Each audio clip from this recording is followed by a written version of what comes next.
Coming to you live from my apartment, it's Rob Has a Podcast, and now here's a man who is literally connected to tens of followers, Rob Cesternino. Hello, everybody, and welcome to our very, very special show. We are live after the Final Four eviction, 1 week from the finale. I'm very, very excited. We've got a fantastic recap for you guys here tonight. I think you're going to all be very, very happy because, of course, we have with us the man who's been watching the live feeds all summer and is 1 week away from getting his life back. Here's Mr. Brian Lynch. Brian, how are you?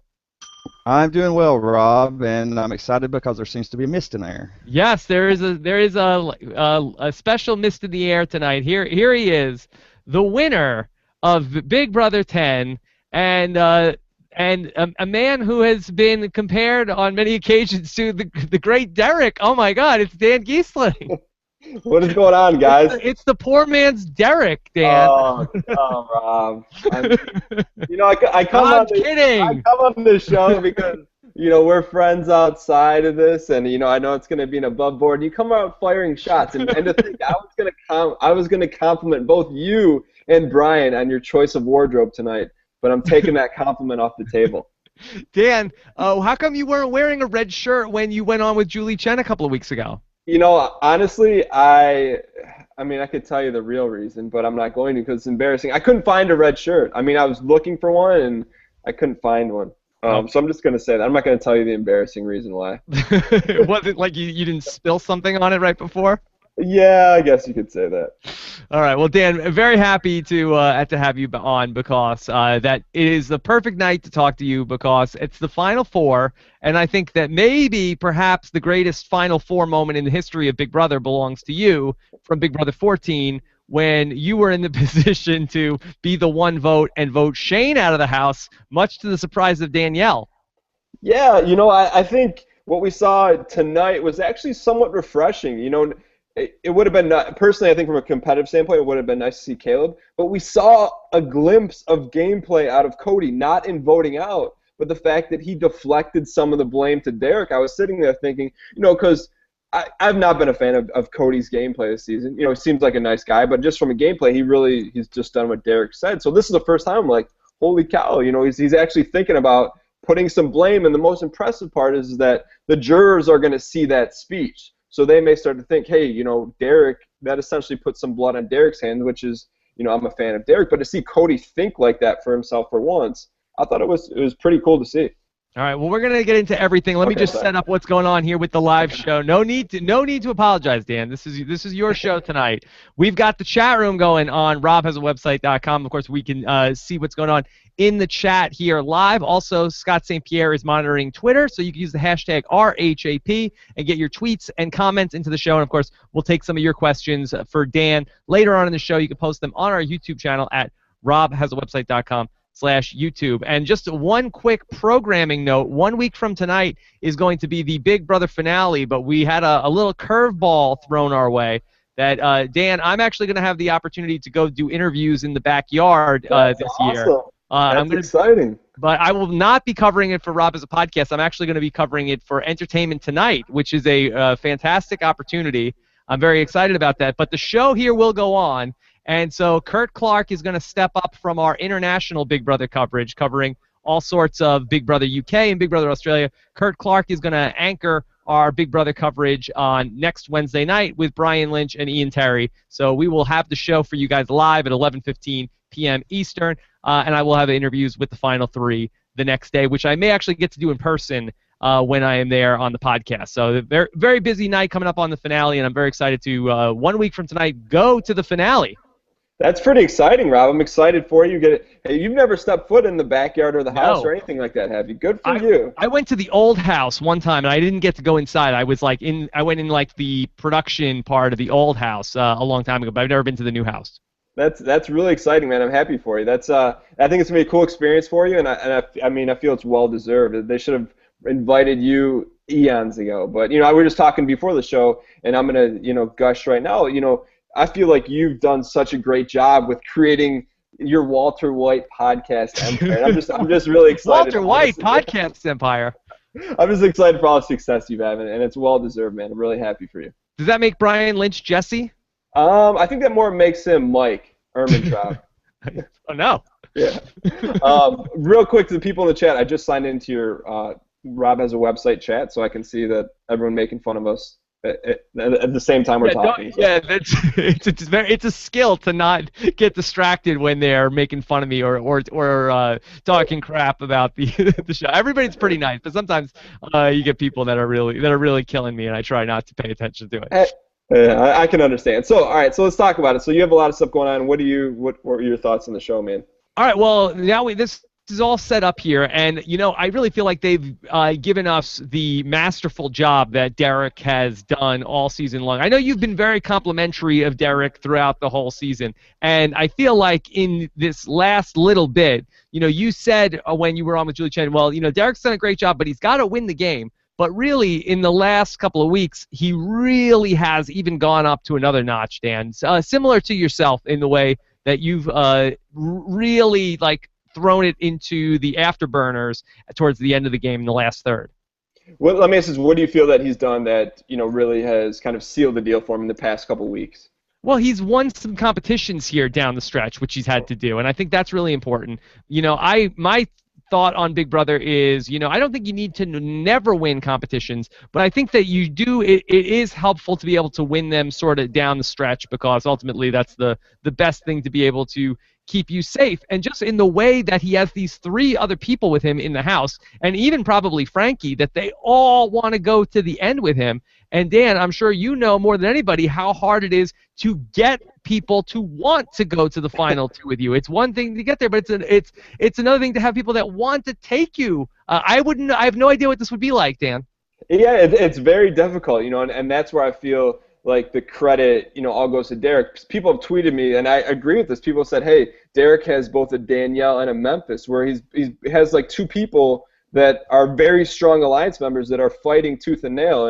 And granted, what that means from Victoria, I don't know. But, 2 people that are essentially willing to go to the depths of the game for him. And that's really impressive to see him pull that off. And that's why, it's been fun for me to watch. I was talking, I talked to my wife and everyone about the show, and it's I feel like Derrick has brought a level of gameplay to the game that we haven't seen in a couple seasons, and it's been really enjoyable to watch.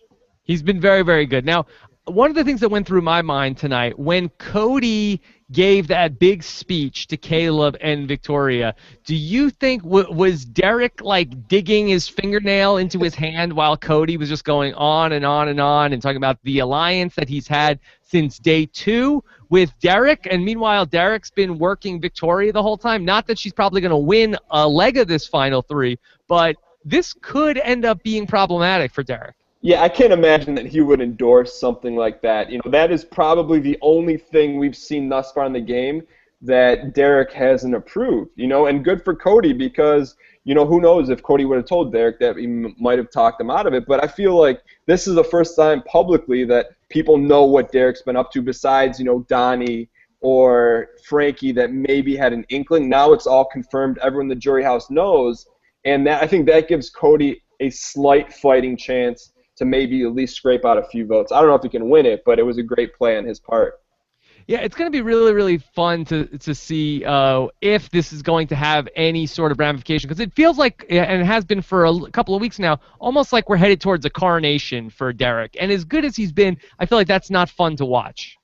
Yeah, and that's the thing with Derrick the entire season, is that it's been from a fan and someone who's won the game, it's been fun to watch him strategically, but from an entertainment standpoint, I've said on Twitter that he never really had to go through adversity, and there was never an opposing faction, so that really makes for poor television, because it's like watching the Chicago Bulls play, the Harlem Globetrotters or an amateur team, because it's not that fun to watch. How many Globetrotter games do you actually want to go to? It's just not even fun to watch. But from a strategic standpoint, you have to give him credit that, maybe he's been that good where he hasn't had to deal with adversity. And then, of course, you throw the argument out there, well, how good are the players he's playing against, which, I don't know. But well, let's talk about that. I mean, do you feel like that he has been, playing against the inferior competition this season? And I'm sure that what Brian is probably dying to say is that the Team America was probably very unfair in Derrick's favor, because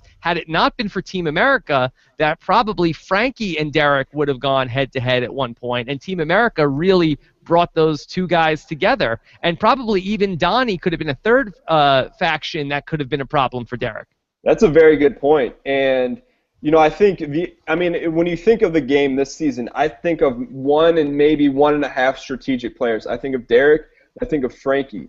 Who is the other +1 on the strategic side that, really you look at it and be like, wow, if they would have had a chance or if they would have made a move sooner. I can't even think of that person. Can you guys? Devin, he made the bomb squad.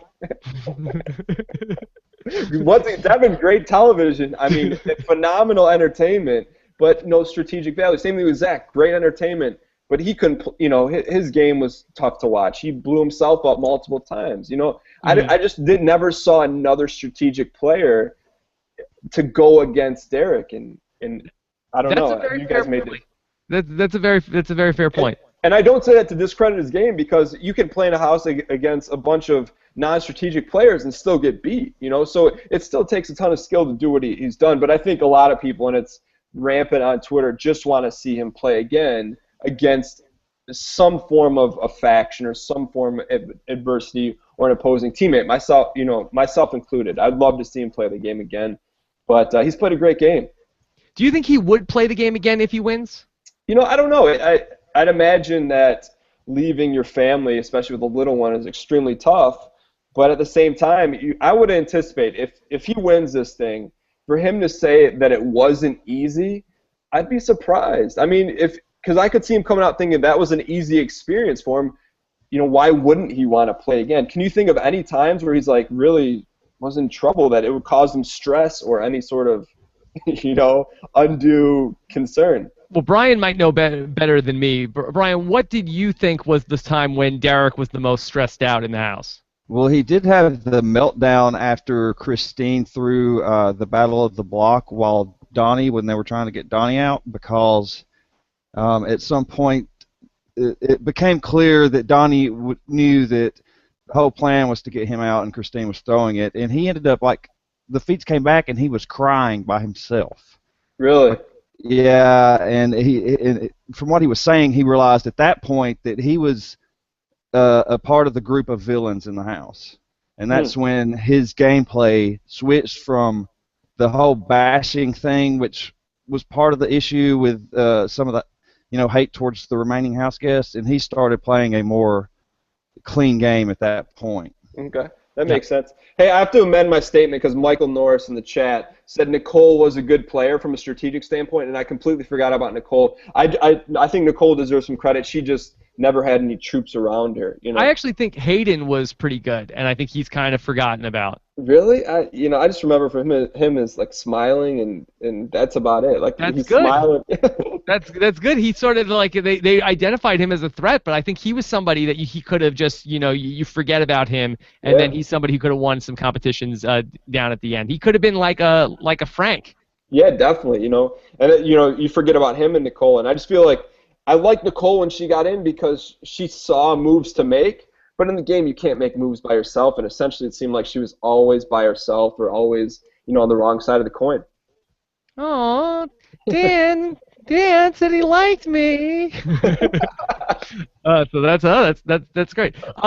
This is something that we started talking about last night. Do you think it's possible that Cody will, especially not so much after that speech tonight, but is it possible that Cody could wake up and sort of, smell the coffee in the house and decide that maybe he should go to the final two with Victoria? Is that even a possibility, Dan?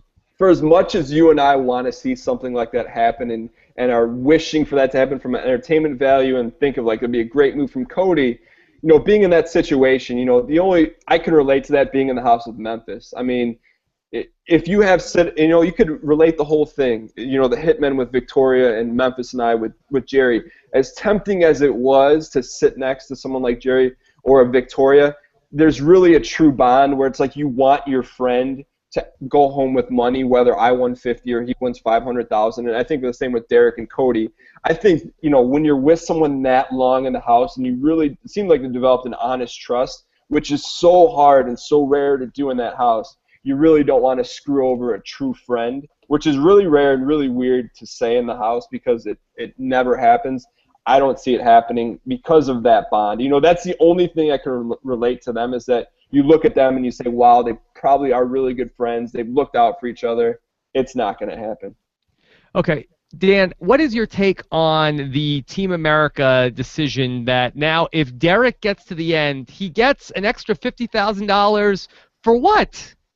See, I never, when I was watching it, they cut to break, and they never really said it. So did they both have to get to the end, or just one? No, it's just like, and Team America, that here's the next thing. If Team America, oh no, it wasn't like that. It was like Frankie when the thing is like, Team America, he's like, at your service. If either Team America person wins the game, they get an extra $50,000. Why? I think it's really, really hard to swallow that one, because you're saying, hey, just getting there is worth second place money. It's not like, hey, an extra 10 or an extra 5 or even 15 or 20.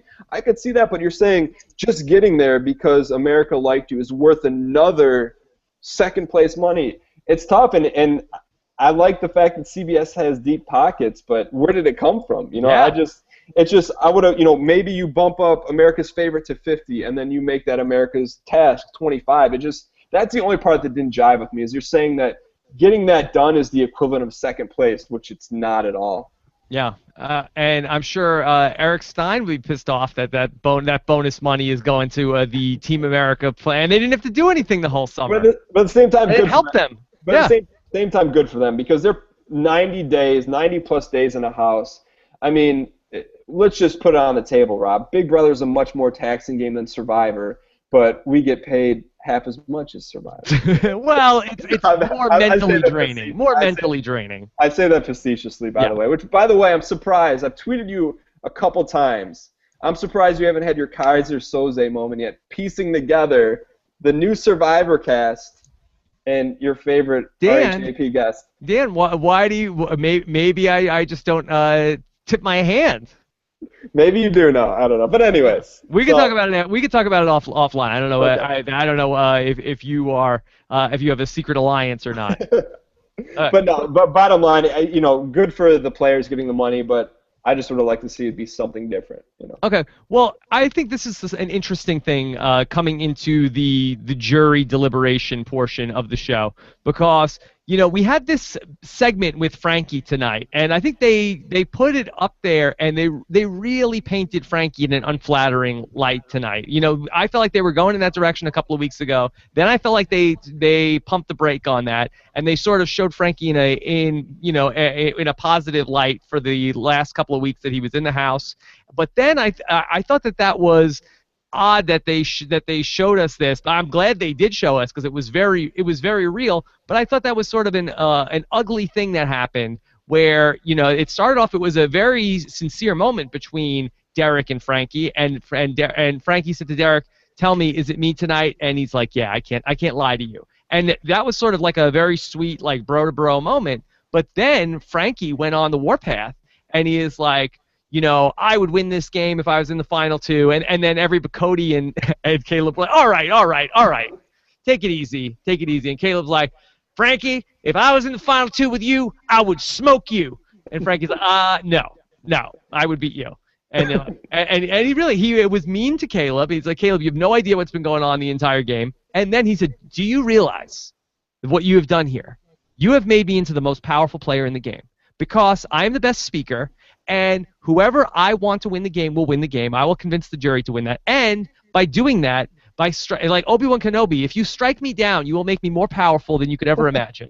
Because I will be reunited with my millions of followers, and we will vote. They will vote the way I want them to vote. And so I felt like, and it really seemed to affect the house guest. Caleb was very upset about this when he got out there with Julie Chen. So. Dan, does this happen more than we suspect on Big Brother? Do people sort of throw the "I'm going to poison the jury" tantrum? And if so, why did we see this one?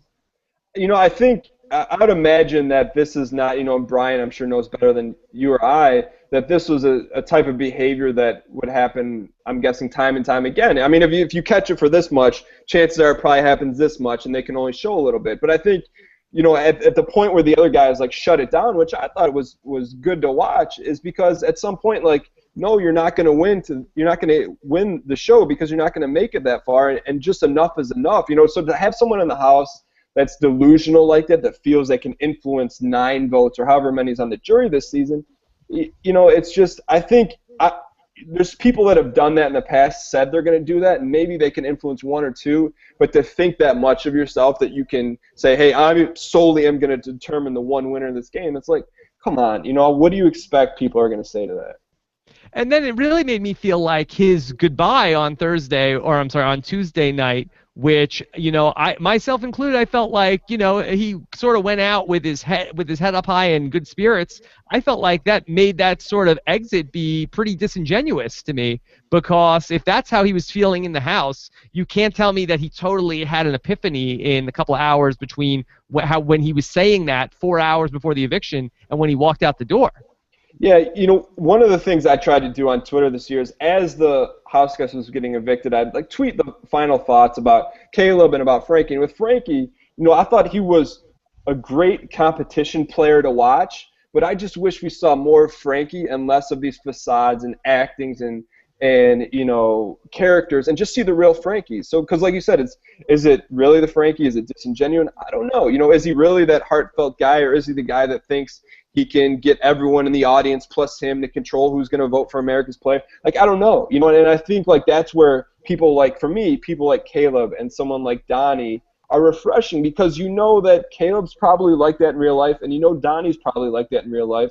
So there's no questioning, like, what's their true motive? Are they really like this? And so I guess to wrap up the answer, it's just I wish we would have seen more of a real Frankie as opposed to all these, characters. Okay, now to bring this all around to Derrick. Yeah. Now, it seems like Frankie is still pretty pro-Derrick, but if the mood should strike him and he gets up at the final whatever and tells everybody, hey, Donnie can verify this, Derrick was part of a thing called Team America. We got $5,000 for every task that we completed along the way this season. He's got this money, and if he wins the game, he's going to get an additional $50,000. It seemed like Frankie was trying to throw Derrick under the bus, both in his interviews that I read today. I saw also in his interview with Big Jeff, and then also with Julie Chen, that he has been repeatedly throwing Derrick under the bus, as Derrick is the one who didn't love Team America. Do you think it will kill him if Derrick is being seen in the positive light that he thought that he was going to be seen in? Well, the first thing is Frankie can't tell everyone he's in Team America, because what he's going to do, CBS wants that moment to share after the jury has their votes locked in, right? So if Frankie were to do that to the jury, they're going to forfeit all their money. So I guarantee you, Rich and Allison and all the producers sat down with Frankie and said, look, you can't spill this, or you lose your money. I'm sure that's part of the deal when they said it. It's whenever people take on these challenges, like, okay, you want to win money, but you have to let us reveal it when it's time. And so, I don't worry about that happening to Derrick, but I think, it's interesting to see, like you talked about in the interviews, I got a feel from when Frankie left that he's not necessarily all in to give Derrick his vote. Like you said, you're starting to see maybe he could go another way. But I don't, I'll be shocked if Frankie says something on the live show about Team America before the votes are locked in. Well, Dan, you're an expert in so many things, but what goes on at the jury house is something you know nothing about, Dan. Exactly. I don't know what goes on there. I don't know. That's a good question. But the little that I do know, there are handlers there, and that you're not supposed to talk about the game. But who am I kidding? I can't sit here and make up stuff about the jury, because you know more about the jury house than I do. I know very little about the jury house. Let's see. Let's go through a couple of other things from the show tonight. Is there any chance that Victoria can do anything here, Dan, or are we just wasting our breath? I like how you phrase it. Is there any chance that Victoria can do anything? Not even, like, say, win a competition, just any. Can she do anything? And, I say that facetiously because I think it's going to be, it's tough to watch someone like Victoria play, and I use quotation marks, because she thinks she's actually playing, and that's kind of the soft spot in my heart as a fan. It's like, come on, I mean, really, do you think you're having any influence on this game? But the optimism in me wants to say, hey, what if Victoria just goes full on beast mode, like her voice changes? It's like the end of like The Usual Suspects. She wins these competitions. She backstabs Derrick and says, you know what, my strategy this entire game was to be worthless. You know, I've been a princess my whole life, and I wanted to use that strategy, and look what had happened. And everything I said was going to happen worked. Like, if that were to happen, I would bow down. But once again, I just think it's, we're wasting our breath. It would be more like, my strategy the whole game was to do nothing, and I'm Batman, Derrick is Robin, and we were together from day... I don't see it. The thing with Victoria that I've noticed throughout the season is I feel like the diary room has created her Chiron. It's really, I think I could see her just from the backstage and from being in the diary room. I could see her going in there with not an idea of anything to say or not really giving them much, and then she may catch up on the questioning of being a princess, so she just takes it and runs with it. So I feel like she's someone else that we really didn't get a fair shot at to see what she's really like, because I never thought she was comfortable, in those DR situations. It just feels like they don't feed you lines, but you can figure out how you're being portrayed, and I feel like she just really played into that versus really showing who she was this season. So, Dan, can you come up with a scenario where somebody else wins the game besides Derrick at this point? I think Cody has an outside chance. Outside meaning that Cody's really going to have to shift a lot of blame to Derrick, and if Cody can hammer the fact, I don't know, Brian, what's the competition count? I like that he's like the, what's the guy on, used to be on the ESPN show that you say, hey, were all the stats correct? Around the horn, stat yeah, boy? Yeah. How many competitions did Cody win versus Derrick? What did we get wrong tonight? Yeah. I'll look that up while y'all keep talking. I mean, is there a great disparity? I mean, I'm assuming there's a large disparity. I mean, at least doubled up. Is that accurate or no? My sense is they're about even. Oh, about even. Okay. Because I was, go ahead, Rob. I was gonna get into talking about that Derrick and Cody, it more like you and Memphis. Now that was more of a partnership. Is that fair to say than where you were really leading Memphis that as Derrick is with Cody? Is that fair to say? I don't know. I wouldn't say that because Memphis was. We were pretty equal. Like when it came down to crunch time, we made joint decisions. I don't know. I'm not asking you to throw Memphis under the bus, but it seemed to me like, and again, I haven't watched Big Brother 10 again since it was on, but it seemed like while you were the strategic one in the pair, it was more of a partnership than necessarily like where Cody thinks 100% it's a partnership. But in Derrick's mind, he's just like, okay, I let Cody think it's really this, 50-50 partnership. But in really, Derrick just considers Cody an option. He doesn't look at this as this, great alliance like Cody thinks it is. Is that true, Brian? I mean, based on how they act in the feeds, I mean, you can tell a lot based on how much time they spend together. How do they make their decisions? Because I know that we watch a show that's edited, and they're forcing us with the Derrick Mastermind edit. But is there, when they make decisions, is Cody involved in those conversations? Because I think that's truly where like a live feeder would be able to say, hey, look, give Cody some credit. But watching only the shows myself, I don't have that information. What would you say on that, Brian? I get the sense that Cody has been manipulated a great deal along the way in this game by Derrick. Also, Derrick has withheld information from Cody. He has this thing with Cody. He convinces Cody that he is the Memphis, and of course he is you. But Cody has never seen season 10, so he can tell him whatever about that season. Oh man, do you remember that time that Memphis was snuggling with that married chick? Oh my God, that was awesome. Was awesome. Was Cody one of those guys that got like watched half a season? Was he recruited? I'm guessing he was recruited. I think that what Cody's deal was, I think his dad or somebody in his family is a big Brother fan, and I think he's like been in the room when it's on, but I don't get the sense that he is somebody who is a big fan at all, right, Brian? He's a self-described recruited fan. He was discovered at a bar mitzvah that he was doing. Bar mitzvah? Something about, yeah. I guess to answer your question, I don't see Cody striking against Derrick. Would Derrick consider striking against Cody? I don't know. It's kind of like you use the Memphis thing. I wouldn't struck against Memphis regardless of the situation. But with Derrick, it would be interesting to see if he sent Cody packing, because he knows he would win unanimously against Victoria. You wonder if he's going to do that. Well, what is Derrick's move here? Does Derrick go out of his way to win the final HOH, or does he feel so good that both of these people are going to take him? Does he try to not win the final HOH? What's the move here, Dan? It's really risky being at the end and having it play out two different ways each time. You want to win that. I mean, you just want to be in control. But I don't know. I don't think with that kind of money on the line, I don't think you're going to see Derrick throw it, regardless of the strategic implications, meaning if he sits back, he's going to, he literally would have to stab no one in the back to get there.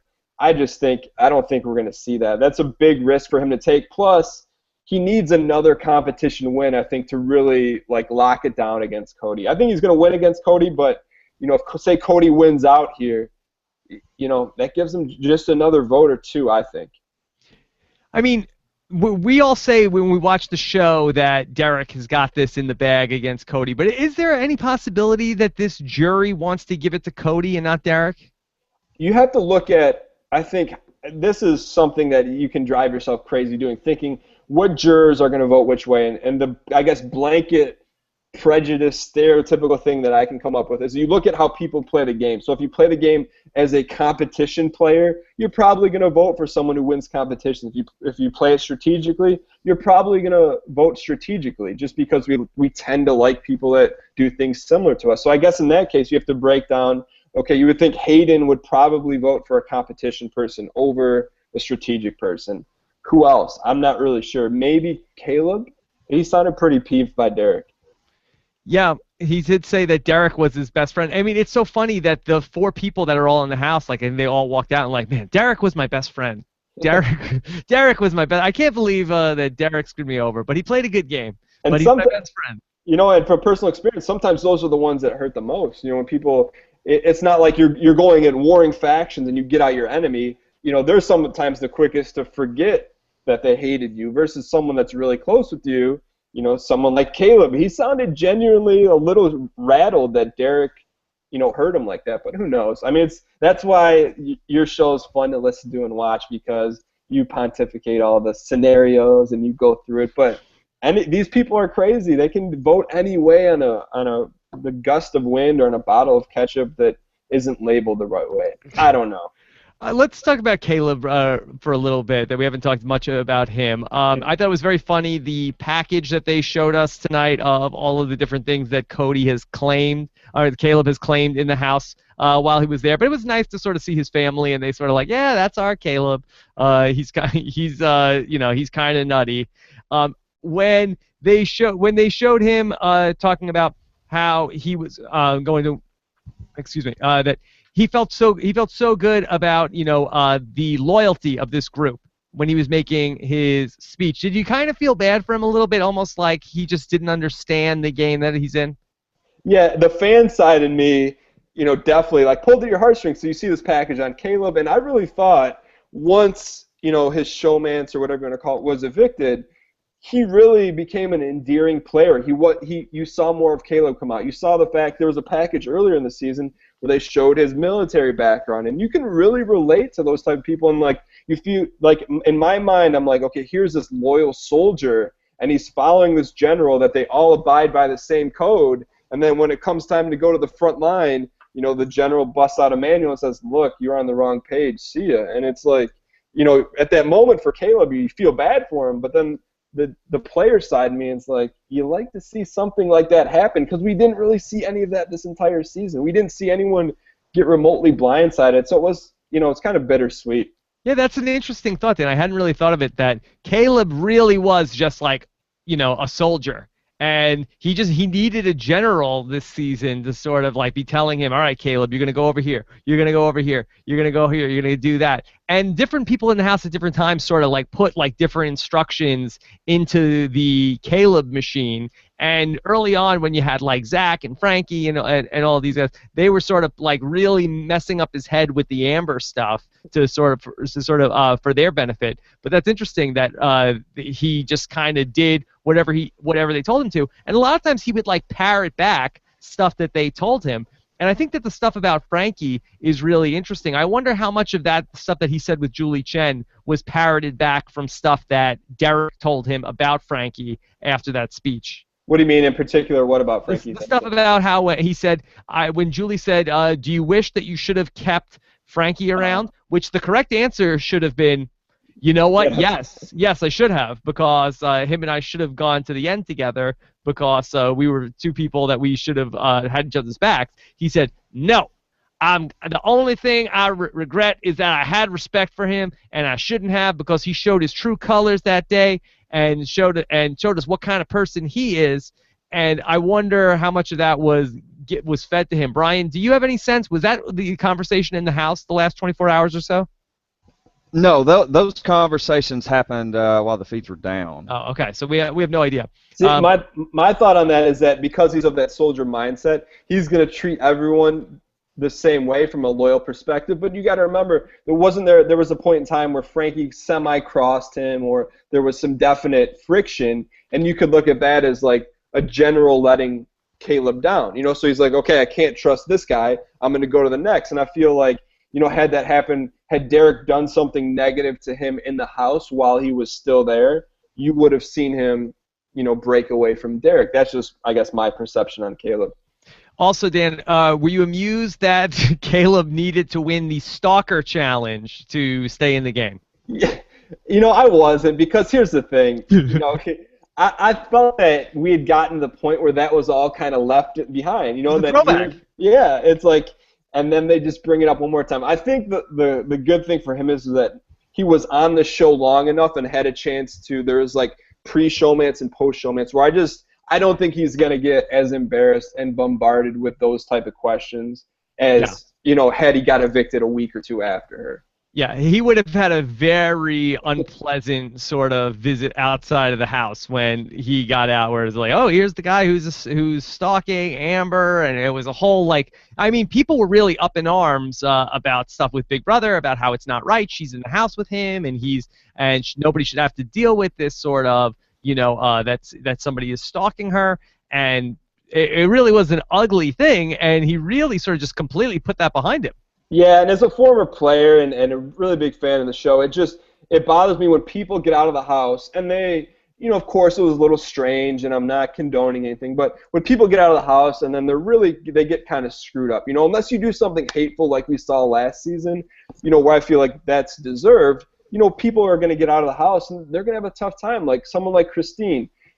Granted, a lot of people may not agree with what she did. That's really her and her husband's business, and I just feel like when people get off the show and have a really tough personal time, I don't like to see that. If someone makes dumb moves in the game and makes foolish moves and get made fun of for that, fine. But, I guess it comes with the territory. You expose your life, but as a player and I guess as a person who's been through the gamut of the show, I just don't like to see people get beat up, and the rare exception was last season where it's like, okay, let them have it because, he deserved it.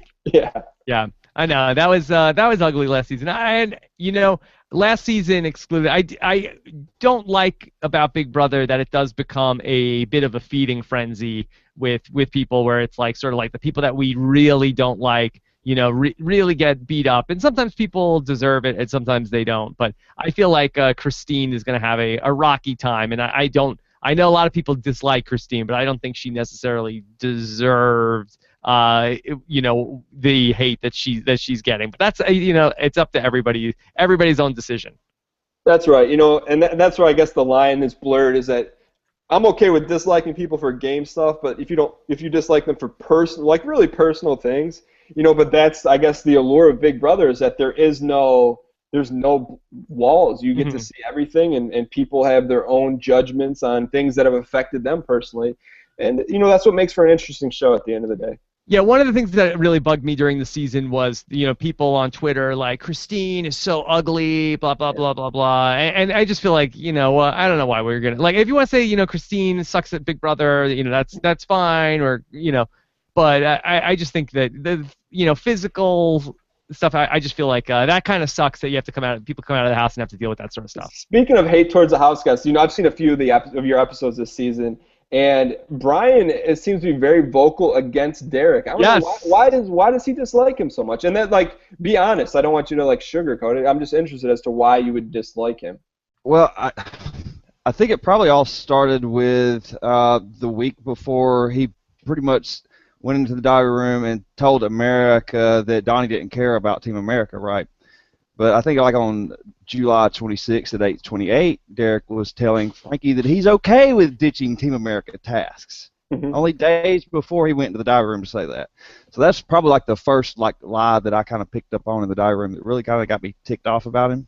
Mm-hmm. On August 20th at 4:42, Derrick called Donnie a biatch, threatened to slap the candy out of his hands, and swore on his kid, which he continuously says that he has not done in the game. Yeah, and you weren't ready for this. Yeah. I wasn't ready for the timestamp. I wanted like the exact timestamp. August 5th at 4:08 a.m. Zach didn't like Victoria. Derrick wants to make the whole thing about Zach wants to beat up Victoria. Now he's got to break Zach's jaw off or something. The whole bash teeth thing. It just character attacks. And like we said before, there came that point in the game where he started crying.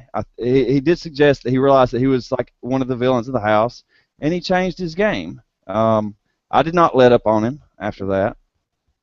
I feel like I probably should have. I feel like I need a RHAP like bell right there, because I feel like I just hit Brian's button. Like, he's got one button, I think I just hit it. No, I guess that makes sense if you felt like he was being disingenuine in the one place where you can't be disingenuine in the DR. Like, I could see how that would upset someone, that watches the live feeds and whatnot. Yeah, and I think that also, to add to Brian's point, I think that Brian has been very, very upset that Derrick has used a lot of intimidation tactics in the house, which is, you could say it is or it isn't part of the game, but, getting, Caleb to say, hey, if Zach does this, we're gonna, punch him in the face, we're gonna do all this sort of stuff. And again, just like we talked about how, Caleb is a soldier, and you sort of like are programming him, does that kind of stuff belong in the game? Yeah, I mean, I think from an outside perspective, it makes it seem worse than it is, because when you're in that house, you're very cautious to not lay a hand on someone, even in like a joking way. Like, you don't want to. You and I would maybe 10 years ago, Robin, you would push each other around in a fraternity way, but now we're grown men, so we would never do something like that. But you're very cautious and to not cross that line. So I think it's more of like taken in jest, which I know you can't. Politically correctness. You can't say I'm going to knock this guy out if he doesn't vote this way, but I really don't. I'm sure they don't mean it that way, but I can understand why it upsets people in the same token. Okay. Let's go ahead and take some questions here for Dan Gheesling. Of course, we're live here on Rob as a Podcast. Shane Smith wants to say, how did you guys like Cody's diary room quote on how Caleb is so stupid for not realizing that the only person that Cody needs to be loyal to is Derrick? Yeah, you know what? I kind of was a little bit getting like, I was feeling bad for Cody here, because I think he's going to feel kind of dumb when he talks about how dumb Caleb is for not knowing that him and Derrick are the real alliance in the house. And when Derrick goes to the final two with Victoria, I think Cody's going to feel pretty stupid. Right, Dan? Yeah, I mean, it's just with the problem I had with Cody's DR is it's like selective loyalty, because, I mean, yeah, you may be loyal to Derrick, but you're not loyal to Caleb. Like, just own it, and I felt like it was kind of semi-passing the buck, and I don't know. I didn't like his explanation for it as a player, because I just would have loved to see Cody like own it and be like, look, I guess he kind of said it, but it seemed like he pandered around, just be like, look, Caleb, you're done. You were never a part of this. I don't know. I just don't like the term like selective loyalty. Like, I'm loyal to you, but I'm not loyal to you. It just the only person you're loyal to is yourself. I'm not even sure I answered the question. Just something about the way Cody phrased that. I just would have liked to see him just like say, hey, look, I'm a badass and this is how I play the game. But maybe I'm just expecting too much. Yeah, Cody's gotten a little nasty, I feel like, the last couple episodes. Yeah, I He's mean, been nasty for a while. I'm sorry. Go ahead. no, that DR kind of reminded me a lot of Mike Boogie in season 7. You know, when he obviously not to the same degree, when he's like, hey, you know, I did the whole Erica thing. We used you what for you're good for, and now you're thrown away. That's it. Like, it reminded me a lot of that. Okay, let's take another question here with Dan Gheesling from Spicy Wasabi. He says, if Derrick wins the final HOH and takes Cody instead of Victoria, will the jury members punish Derrick for not making the last big move? Dan, I know you talk a lot about you got to make big moves in this game. Will the jury be punitive of that not making the big move to get rid of Cody? Well, I think everyone on this season is used to not having any big moves, so I don't think it'll be a surprise. And yeah. You know, and people like bash on making big moves and saying, well, you know, if you don't have to make a big move, don't make it. And it's not always, and this is the hard part of the show. Like, I look at someone like Derrick and you look at someone like Zach.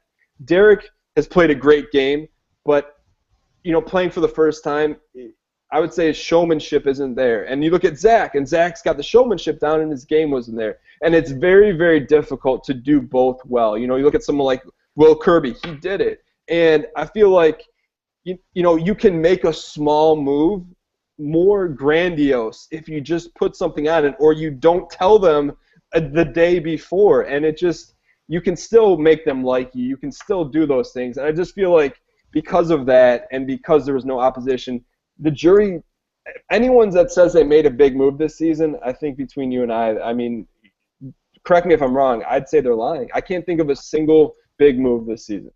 I think that maybe the biggest move, and it was by the Derrick side, was I guess when they saved Zach and they blindsided Hayden and Nicole at that first part of the double eviction where Jocasta went home and kept Zach in the house. That was a big move. The problem is, yeah, that Derrick had the game on lockdown, and to a lesser degree, you know, the Derrick Frankie side of the house, the detonators, beast mode guys. The problem was it was the people who weren't in power that needed to make a big move, and they never realized it. And that's sort of been the problem. And to speak to what you're talking about the showmanship, I actually agree 100% with what you're saying. I think that Derrick has really been a phenomenal player, and I really do think that he's played such a fantastic game. But as a showman and as a TV character, I think he's been very lacking this season. And I wouldn't necessarily be lining up to say, oh, I need to see Derrick play again on an All-Stars. I almost kind of feel like he's kind of like almost like you know, to go back a ways, like a Brian Heidick or something like that. Somebody who is just, you know, a dominant force in the game. Nobody could stop him, but I'm not sure if he's somebody that I necessarily felt like was good TV this season. And this is where I would, you know, this is where I guess stand up for Derrick, is that to me, I don't, you know, I appreciate the showmanship, but because Derrick, if he wins this thing, he's the best winner we've seen over the past 4 seasons, hands down. And so because I haven't seen anything like that, as a huge fan of the strategic game, like, he doesn't need the showmanship. I think for the general, like, the viewing public of Big Brother, they like to see that, and I understand that. But for me, like, that kind of made it up for me. That's why I'm such a big fan of his game, because he's been able to do something we haven't seen the last winners do, which is, like, control the game from start to end. And to me, that made up for his lack of showmanship. I just feel like, you know, when it comes time to talk about, say Derrick wins this whole thing, when it comes time to stack him up amongst, like, the winners, I don't feel like he's going to get enough credit because he didn't make a big move or he wasn't a showman. You know what I mean? Yeah, I hear what you're saying, and I want to say also that I think that Derrick got better in the last third of the season. I agree. But I think that in the first couple thirds of the season, I felt like he was very lacking. And going back to Brian's point, I think that he had to I think he didn't want to throw Donnie under the bus to us, but he kind of wanted Donnie out of the game, and I think he was sort of in the position of trying to triangulate what was going on with what he was thinking, and I think it was a tough balance to have. But I think that he's sort of been a little more of a natural, and maybe if he did play again, he would be better from the get-go, having watched his season. But he's not like he's not funny or anything like that. Yeah, and I mean, I guess you don't always have to be funny. You just, I don't know. It's such a it takes the conversation in a totally different way. But do you have a Derrick impersonation? I really don't. I don't do it. I sort of like, hey guys, come on. You just like, I do like a lot of like just mannerisms. But no, I don't really do Derrick. He doesn't really have a voice that's that distinct. See, someone in the chat, Chris, said undercover cops aren't showmen. Yeah, but you're on a TV show, so you are a showman or show person or show woman. And I feel like sometimes, that's why I appreciate someone like Zach, because Zach doesn't necessarily walk around like that and give those like huge facial expressions when he's talking. Maybe he does, and maybe he's really that crazy. But I appreciate when house guests go above and beyond within their parameters to make themselves a little more entertaining than they necessarily are. Dan, Frankie Grande, All-Star? I think from a competition standpoint, he won a lot, and I feel like sometimes that's enough to get you in, matched with the fact that, I can't even say, I guess it's good to be well remembered, whether from a likable standpoint or a dislikable standpoint, and I feel like if you're going to go on an All-Stars, you have to have an opinion about the person. I feel like there's strong enough opinions for Frankie, matched with the fact he actually did something in the game, winning a ton of comps. I could see him back. I wouldn't be dying to see him back, but I think that he probably does deserve it. I mean, he was the second best player this season, in my opinion, and he probably doesn't deserve it. But maybe there's a redemption for Frankie. Maybe he tones down the things that sort of got on people's nerves after seeing what some of these things. He's talked about being reunited with his millions of followers. What he's not counting on is being introduced to the hundreds of thousands and maybe millions of people that are really not happy to see him. And that's the interesting thing when you see people go on the show and they say statements like that. I mean, if you say that on a TV show or in person, you're going to rub a lot of people the wrong way. And are you just like not like, you don't walk around and say, hey, I have this wildly successful podcast. Like, you just wouldn't do that. And so it's like, you just wonder. I'd be lying. That's why I don't want to do that. What are you talking about? You're always at the top of iTunes, and I see this and that. But bottom line is, you don't act like that in real life. So to see people do that on a national stage, it's like, maybe they learn that that's not endearing or becoming, or makes people drawn to you by always being so, braggart. But at the same time, I'm not here to preach. Do I want to see him on All Stars again? No. Do I think he's got what it takes? Yeah, without a doubt. Yeah, one last thing on Frankie, and I was thinking about this today. I'm like, well, why did people react so poorly to Frankie? And I think that if he sort of like embraced the thing about like, I have so many followers, I'm famous, but sort of like did it like in a like almost like embraced it like a villain of like, I'm so famous, I have so much money, and sort of like instead of like that, he's like, oh, but I'm such a nice guy. I think it was hard to sort of ride that line, and I think it came off as phony to sort of be like, yeah, I'm playing for schools in Africa, but then also like immediately go into, do you realize what'll happen to you if when I'm reunited with my millions of followers? I think it was hard to sort of like, and then I'm throwing glitter, yay! I think it was hard to do both of those things at the same time. I agree completely. If he owns the fact that he's famous and has all this stuff and exactly like I said, he turns it into a positive negative character. I don't know if that makes sense or not. Where it's like he creates this villain, but you can still root against him and not dislike him, if that makes sense. Mm-hmm. And someone like a Devin, where you rooted against him, but you didn't hate him or anything. And I think it would have been much more interesting, but I feel the conflict was you didn't know which was real. Is he really this nice guy, or is he really this, person that's, talks about his followers? That's it's hard to determine. Like in the way Zach is I hate everybody in the house. I hate that, all these guys suck. And people loved him for that. And I think that there could have been a way for Frankie to be able to talk about, this life he has. What am I doing here with these losers? and sort of I think that would have been more refreshing than to have him be and I love everybody. Or on the flip side, say, hey, yeah, I have all these followers, but it's because of my sister, and then be like, you know what I mean? Just own that aspect of it, and then people are gonna understand, okay, yeah, you're in this position, but it's not because you were the one singing. I've got one less problem without you. It's your sister, Yeah. All right, let's take a couple more questions here with Dan, who is fantastic performance so far. Dan, I have to say. Sam Starr, Derrick was heard practicing his final speech on the feeds last night. He was saying something about being a cop. Do you think if he reveals his secret, that will help him win or not? What do you think of that, Dan? You know, when I was on the CBS lot, I had this exact conversation with someone who works on the show, and it's like, if he reveals that, I think you reveal that after the votes are in, because I think you're going to tick off a lot of people, because here's what I'm thinking, and I don't have this information because I haven't been in the jury, but if you're in the jury and you're thinking, well, he's been a cop this whole time, he's had an advantage, he's going to lose some votes that way versus just ride it out, let them lock their votes in and say, oh, by the way, I was an undercover cop. I don't think he gains anything besides some shock value and good TV from the jury by revealing that. Do you guys agree or disagree? I agree 100% with what you're saying. There's nothing to be gained by telling the people that you are a police officer. It can only just put doubt in people's minds. Dan, does anybody in Big Brother, I know it rarely happens on Survivor, but does anybody change their vote based on what the answers to the questions are in the Big Brother jury?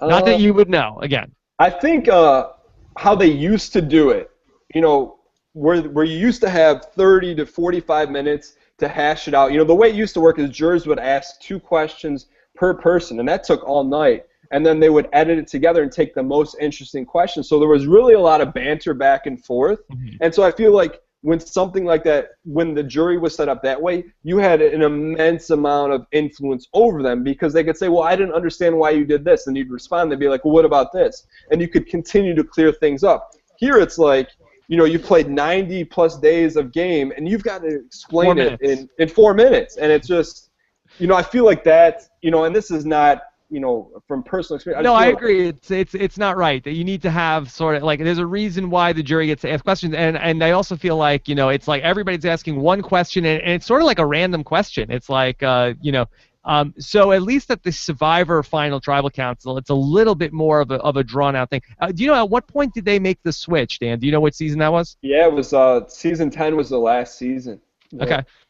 Yeah, they got to let the people, if they want it to be fair, and again, I get that that's not probably super high on the priority list of, having a drawn-out, more, procedural final 2 decision. I know that they're in the business of let's make the best TV, but it really is tough for the jurors to be able to sort of articulate anything, and I think it really reduces the chance anybody's going to change their vote at that final whatever you call that. I remember watching season 11 when they changed it up, and it's like, hey, we're going to do this live. Immediately, my first thought was, thank God they didn't do this in season 10, because there's an immense amount of pressure. You don't know you're locked into the final 2, and then you've got to explain it in such a short amount of time. I feel very fortunate that I had one shot at a controlled jury, as opposed to you don't have time to do anything. Yeah. So Derrick, don't leave the cop stuff. After everybody turns their keys, and you say, by the way, I was a cop. That's it. Yeah. Just leave it at that. Like what? Yeah. Okay. Then Justin91 says, Dan, why do you think Derrick lies in the DER? Objection, Your Honor. Leading the witness. Well, the only information I have about Derrick lying in the DER is from Brian, and my guess is that he seems like he's astute enough that if he really didn't want to be a villain, that's what you do, and you start to change your perception. But and for the person that just watches the shows like me, I would have never known that. But you risk getting the support of people on the feeds when you lie like that. I guess that would be the only reason to do that is. But that's the thing. He's so conscious of how he's being portrayed. Most people aren't like that. You can pick up on how you're being portrayed by the questions they ask you. The fact that he, was on this Team America. He's like, well, I'm, well liked, and you can pick up on those things. And he's smart enough where you can tell that he's done that throughout the way. Dan, have you made an endorsement for America's favorite player, or do you not engage in that sort of foolishness? It's not. I don't think it's foolishness, but personally, I don't want to endorse anyone, because I feel like, who am I? I'm not Frankie. I'm saying, hey, I'm going to pick someone, and that person gets the $25,000. I don't want to have any impact on anything whatsoever. I just want to sit back and watch it play out. And I think there's multiple people that are deserving, whatever the heck that means, of the $25,000. No Victoria? Sorry, my internet just went out. What did you say? Well done. Okay. Rancy Pants wants to say, Cody sounded very loyal. Do you think he would actually cut Derrick at the end if given the opportunity? I do not believe that this would happen, Dan. Yeah, I can't see it happening. Barring a disaster, barring, I don't know. I don't see it happening. Okay, I agree. Michael GM says, question for Dan. Dan, would you ever do a Dr. Will versus Dan season or a Derrick versus Dan season? Or, I can't imagine them setting up a season as just I know they did it on Survivor, but Survivor is a different show where, you could have two teams. I feel like that format doesn't necessarily work. I feel like the other 13 people in the house are like, hey, what about us? Yeah, all due respect to Derrick, he's still got to win. He's still got to win. But no, I don't. To me, I'm done playing the game. I really enjoy watching it. I feel like I have nothing. We've had this conversation, Rob. I have nothing left to prove. I played it twice, and twice was enough for me. As much as it's fun to speculate and say this and that, would I ever play again? There's no way I will compete in that show ever again. Yeah, I don't blame you, Dan, because I think that, you got a lot of people, waiting for you to say something wrong, and then they're going to put it on YouTube, take things out of context, people hashtags, and nothing you would say, but I mean, if somebody, if you have a controversial opinion about anything, it doesn't have to be, then, people's, it's very tough to be there for 90 days and not say anything controversial. I'm lucky I go a couple of hours on a podcast. No, that doesn't bother me because I don't walk around. I feel like something's got to be. You don't see that typically. I mean, we're talking about season 15, and it's like those people, I don't know what they're thinking. Most seasons, you don't really see anything crazy. That's not why I wouldn't play. The reason why I wouldn't play is, I played the game twice. Two completely different ways. There's, what else can I do? I can't go back and be like, hey, I'm going to play season 10, Dan, or hey, it's just, there's not, I feel like I've opened the playbook, I've made new plays, I ran everything I had to run, I'm off the field and I'm in the box with Rob Cesternino. Yeah, good call. I hear that, and not just with the controversial things, Dan, but let's say there's a Donnie or a Zach in the house and somebody who's a super popular player, and you've got to get rid of them if you want to win the game. And now you got people leaving you all this tweeting at you and sending you all this vitriol because you got rid of their favorite player. It gets really, really ugly out there. Well, here's the thing. I think, you're two things. One, you're underestimating the power of Team Mist. Although it's, the pink hat and the beard, it's been fun to watch those fan bases. The second thing is that, I think people get really upset about that when the moves are made and it's just the moves are made in malice versus game. And I know if you vote out a Jeff Schroeder, people are going to be upset, but not if Jeff Schroeder's getting voted out by a good player. You know what I mean? I just feel like the times you've seen the popular players get bounced, it's from not likable people in the first place. Well, that's my opinion. I think Shelley's underrated, Dan. Who? Come on. No, I'm serious. I couldn't tell you one thing about her besides Jordan. Didn't she chest bump her, put her finger in her face? That's about the only thing I know about her. Oh, my God, Dan. Being so coy. Michael Norris says, how does this final three compare to yours? Does Derrick convince Cody not to take a GOAT like Victoria as you convinced Memphis? I mean, I think Derrick convinces Cody anything he wants. I think Derrick could convince Cody to self-evict right now. Yeah, I think anything to talk about this final three, it's pretty much, I feel for you, Rob. You've got to crank out a few more podcasts already knowing the outcome of this game. Friday night, and then we're on to the finale. Yeah, I think it's, and that's what you said, the whole allure of this season, he's played a great game, but what do you talk about now, Dan, this is episode 38 of the season that we've done a podcast for. Kudos to you guys. Your team is God bless you guys for still watching. Rob, I hope you pay these guys. The people that watch? No, your trusty assistants. Yeah, we have a good squad. Okay, well, one more question. He totally didn't answer the question, but that's okay. Nikki J says, do you think the jury will vote Cody over Derrick since he revealed the hitman? No, and actually I saw people in the chat room saying that Derrick told Cody to reveal the hitman. Brian, can you confirm or deny that? I cannot. but it makes sense, especially following Caleb's eviction, seeing Derrick's goodbye message. It had the hints of him basically telling him that without exposing the name of the hitman and the date that it was formed. The question is, did Derrick want Victoria to find that out? She looked kind of mad, did she not? Like she was puffing and stuff while Cody was talking. She looked pissed off. Yeah, but go ahead. No, I'm just laughing at some Chris in the chat says Rob can talk for days about nothing. Don't feel sorry, Dan. That's don't feel sorry. That's what I do.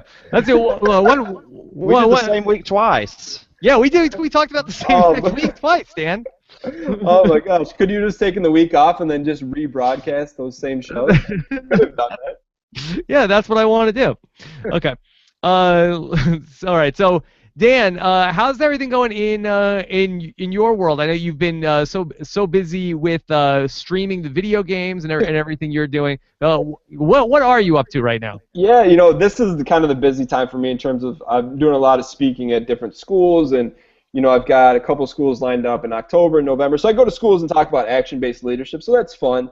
And I do a lot involved in real estate. I'm not very public about that because it's just something that's people really can't get involved in. But I have fun. I guess in the back of my head, I started spending a lot more time working my gaming YouTube channel. In the back of my head, I'm like, you know what? I'm gonna compete with Rob's YouTube channel. And like at the time, we were like the same amount of subscribers, and all of a sudden, it's like yours took off, and I'm like, dang, Rob beat me in something, and that's not a plaid-wearing competition. But no, so I've just been having a lot of fun with that. And I'm an entrepreneur at the end of the day. People, regularly people to me, hey, why don't you work? And I do work. I just don't work a 9 to 5 like most people. I'm sure you can relate to that, Rob. Yeah. Yeah. So and Dan, so where can people watch you and do your video game stuff? Is YouTube the best place to watch that stuff? Yeah, YouTube is where I post a lot of produced content, and I do a lot of live content on Twitch.tv. But I know the majority.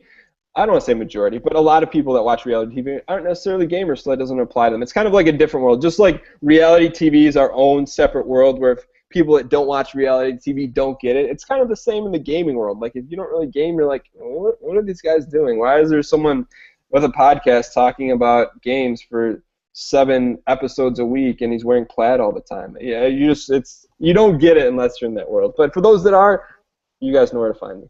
Now, Dan, I know that we just announced last night Big Brother 17 is on its way.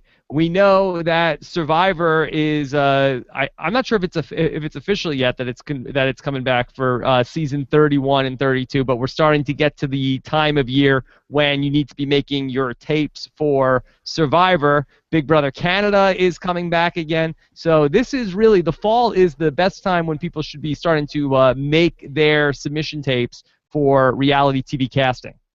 Yeah, it sounds like you're leading into something, Rob. What are you leading into? Yeah, well, Dan, I know that you have the book of how to get on reality TV, and I have my copy around here somewhere. The handy guide to get normal people onto reality TV. Yes. But Dan, I believe that for people who don't like to read, there's something that's even better. There is a video course, and the video course, and you talk about the guide, there is someone, and I'll tell you this, because I don't know if you figured it out or not, but there are 2 people on Survivor that have both been, I guess you could say, influenced by all the information and coaching and material that you're going to see on this season. So, I know there's been a lot of people that have been outspoken about, the guide that I've written and the video course that I've done, but it's been successful for some people. And so if you're interested in learning or getting some additional information you really can't find anywhere that's going to get you in the best position possible to get yourself cast,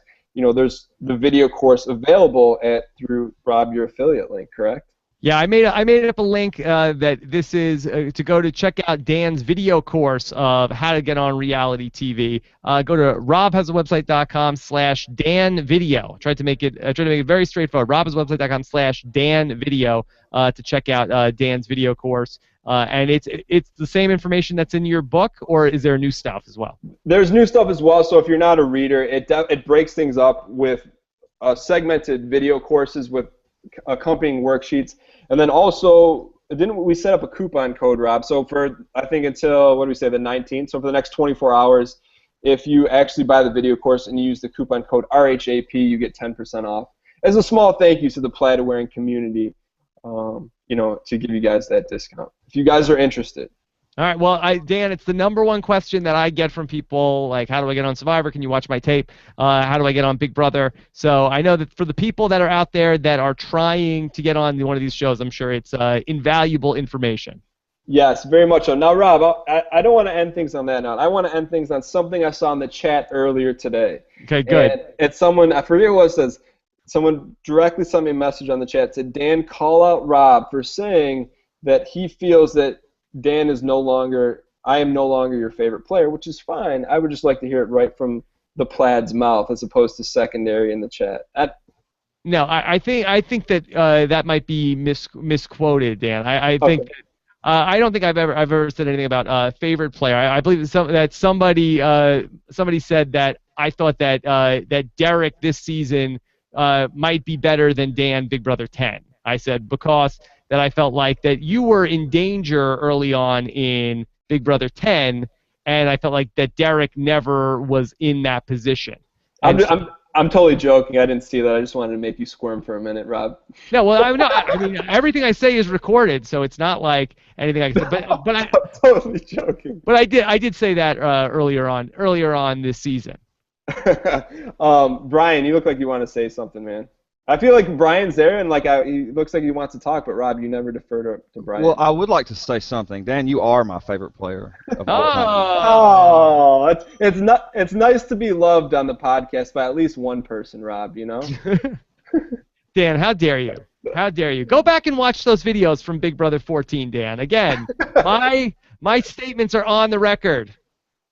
Yeah, but that was 2 years ago. Now I'm old news. I'm old. I'm like the shreds of the RHAP hamster cage, the newspaper. I'm like the newspaper underneath the hamster cage that I'm just joking. But no, Brian, I appreciate that. I just want to say thank you guys for having me on. You guys, out of all the produced content and shows, I think you guys do a tremendous job. I know it's not. You guys put a lot of work and hard work and effort into this, and I don't do a lot of these podcasts and things like that, but obviously I do it because Rob and I are friends, but also if we weren't friends, you guys just do such a great job, and it's cool to see that you guys provide so much value back to the reality TV community when you see a lot of the opposite. You see a lot of people trying to take from it, and I'm just so happy for you guys' success, and I feel like, if there's anything I can ever do to help you guys out, I mean, you know that, Rob, but you don't need my help, but I just hope you continue to grow, and I hope one day I can turn on the TV and see the RHAP network, which is we're almost there. We're almost there. What, you want a show on the network when we're on TV? I just want a backstage pass so I can hang out with Brian and make fun of you while you're on the air. That's fine. Dan,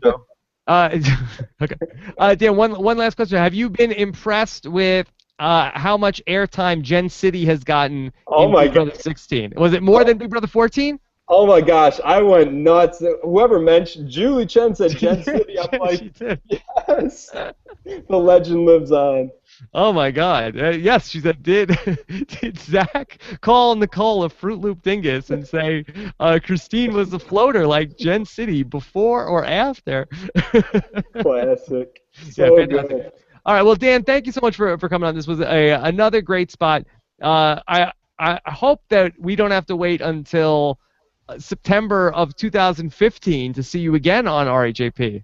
You know what? I've noticed that you've been doing a Sons of Anarchy podcast. And is that one of your shows? I love that show. I haven't seen, I have it on the DVR. I haven't watched the new one yet, but I'm also insulted. I saw you tweet, I'm on everything, Rob. I see, you said, someone tweeted you and said, hey, I didn't know Dan watched Sons of Anarchy or whatever, and you'd be like, yeah, Dan would probably tell you to watch Dexter instead, which I would. But Sons of Anarchy is if Dexter's here, Sons of Anarchy is right there. I mean, right under it. It's close. It's close. They're very good. Yeah, I believe what somebody tweeted was, hey, Rob and Dan, do you have any Netflix recommendations? Should I watch Sons of Anarchy? And I said that I would tell you to do it because I actually only watched it. I binge-watched the whole thing over the summer. I said, but I think Dan would tell you to watch Dexter. See, you're very difficult to mislead or misquote. How do you know all this stuff? It mine's like a steel trap. I don't know about that, Dan. I argue with my wife a lot, okay? So I am ready for everything. No. I didn't say that. She's like, well, said that.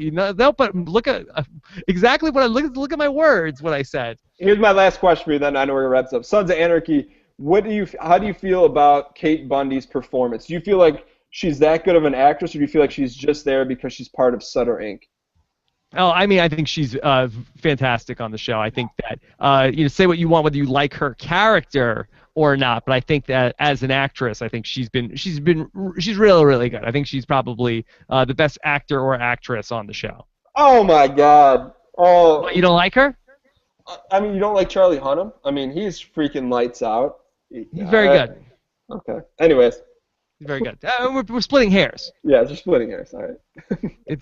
It's like saying who's better, Derrick or Dr. Will. Brian, it was great talking with you, man. The answer to that question is Dan Gheesling, right? We're gonna change the hashtag just for this episode. What's it gonna be? To BHAP. Oh, Brian has a podcast. So next time, next year, if we can get back on the same page, Big Brother 17. I will come back only if on this lower third on this Google Hangout it's BHAP just for that one episode. Just get in touch with me, Dan. We'll see what we can do. No, in all seriousness, Dan, thank you so much. Fantastic job here tonight. Nobody breaks down the game like you do. This is a great spot, and you know that we're coming down to the wire when Dan Gheesling is weighing in on the season. Hey, my pleasure. Thank you guys so much for having me. All right, I was gonna say follow Dan Gheesling on Twitter, but I'm sure everybody that's watching this already does. So, Dan, thanks again, and we really appreciate it. So we will do a show on Friday night after the Dan. What are they doing this show? It's like a clip show, and it's like, man, can you guys believe we're the final three? When they said Friday, I'm like, oh man, I can't watch a third show this week. I mean, it's like there's fourth show this week. I mean, like, give me a break. I'm like, okay, Sunday I can do Sunday. Yeah, I think it's that clip show, and that's like out of everything, that's the only time where they say, hey, say this, hey, remember when Gen City did this? It's a produced show, and they got it good. So. Okay. By the way, if you're into the Sons of Anarchy, check out my podcast with Josh Wigler from last night over on post-show recaps, recapping episode number 2 of the season. And then for you Survivor fans, we're doing Corinne is coming over tomorrow night. That's going to be an audio-only podcast. We'll have that up for you guys by Friday morning. The Corinne's brutal cast assessment of all the people playing on Survivor 29, and then all taking us into the big Wednesday night. Also, I'll have an amazing race cast preview this weekend as well. So very, very, very busy next 7 days or so coming up here on Rob as a Podcast, and then it's all getting started in the fall, and then it's crazy until Christmas, Dan, and then that's it. Rob, when you do your Survivor podcast, be friendly to John and Jacqueline. Yes. Right, yes. Michigan natives. All right, guys, have a good one. All right, take care, everybody. Have a great night. Bye.